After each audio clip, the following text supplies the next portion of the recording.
കോട്ടയം ഇരാറ്റുപേട്ടയിലെ കള്ളനോട്ട് വേട്ടയിൽ സമഗ്ര അന്വേഷണം ആവശ്യപ്പെട്ട ബി.ജെ.പി. ഇരാറ്റുപേട്ട കേന്ദ്രീകരിച്ച് രാജ്യസുരക്ഷയ്ക്ക് ഗുരുതര ഭീഷണി ഉയർത്തുന്ന സംഭവവികാസങ്ങളാണ് നടക്കുന്നതെന്നും ഗൗരവമായ അന്വേഷണം വേണമെന്നും ബി.ജെ.പി. മധ്യമേഖലാ അധ്യക്ഷൻ എൻ ഹരി ആവശ്യപ്പെട്ടു. 2.25 ലക്ഷം രൂപയുടെ കള്ളനോട്ടുകളാണ് കഴിഞ്ഞ ദിവസം പിടികൂടിയത്. ഈരാറ്റുപേട്ട നടക്കൽ സ്വദേശികളായ അൻവർ ഷാ, മുഹമ്മദ് അൽഷാം, ഫിറോസ് എന്നിവരെയാണ് കഴിഞ്ഞ ദിവസം ഈരാറ്റുപേട്ട പോലീസ് കള്ളനോട്ട് കേസിൽ അറസ്റ്റ് ചെയ്തത്. 2.25 ലക്ഷം രൂപയുടെ കള്ളനോട്ടുകളാണ് ഒന്നാം പ്രതി അൻവർ ഷായുടെ വീട്ടിൽ നിന്നും പിടികൂടിയത്. ടൂറിസം, ശബരിമല സീസൺ എന്നിവ ലക്ഷ്യമിട്ടാണ് വ്യാജ കറൻസി നിർമ്മിക്കുന്നതെന്ന് ബി.ജെ.പി. ആരോപിച്ചു.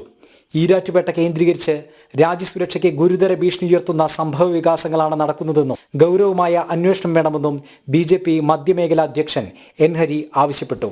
സമഗ്രമായ അന്വേഷണം നമ്മുടെ ജില്ലാ മേധാവിയുടെ നിർദ്ദേശം അടിയന്തരമായി നടപ്പാക്കിക്കൊണ്ട് ഈ പറയുന്ന പ്രദേശങ്ങളിലെല്ലാം, പ്രത്യേകിച്ച് ടൂറിസം മേഖലകളിൽ അടക്കമുള്ള സ്ഥലങ്ങളിൽ ഇവിടുത്തെ മയക്കുമരുന്നിൻ്റെയും മാഫിയകളുടെയും പിടിയിൽ നിന്ന്, ഇവിടുത്തെ തീവ്രവാദ പ്രവർത്തനങ്ങളിൽ നിന്ന് പിന്തിരിപ്പിക്കുവാൻ വേണ്ടിയിട്ട് ഉള്ള അടിയന്തര നടപടി പോലീസിൻ്റെ ഭാഗത്തുള്ള നിഷ്ക്രിയം അവസാനിപ്പിച്ചുകൊണ്ട് വളരെ രീതിയിലുള്ള ആർജവത്തോടുള്ള ഇടപെടൽ പോലീസിൻ്റെ ഭാഗത്തു നിന്നുണ്ടാവണം.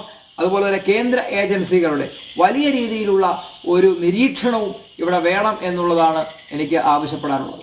ഈരാറ്റുപേട്ട കേന്ദ്രീകരിച്ച് ഭീകരവാദ പ്രവർത്തനങ്ങളും വിധ്വംസക പ്രവർത്തനങ്ങളും നടക്കുന്നുണ്ടെന്ന പോലീസ് റിപ്പോർട്ട് ജനം TV പുറത്തുവിട്ടിരുന്നു. പ്രാദേശിക സമ്മർദ്ദം ശക്തമായതോടെ CPM ഇടപെട്ട് പോലീസ് റിപ്പോർട്ട് തിരുത്തുകയും ചെയ്തതാണ്. പക്ഷേ പിന്നീട് പുറത്തുവരുന്ന സംഭവ വികാസങ്ങൾ ഇക്കാര്യങ്ങൾ ശരിവെക്കുന്നതാണെന്ന് ബി.ജെ.പി. ആരോപിച്ചു.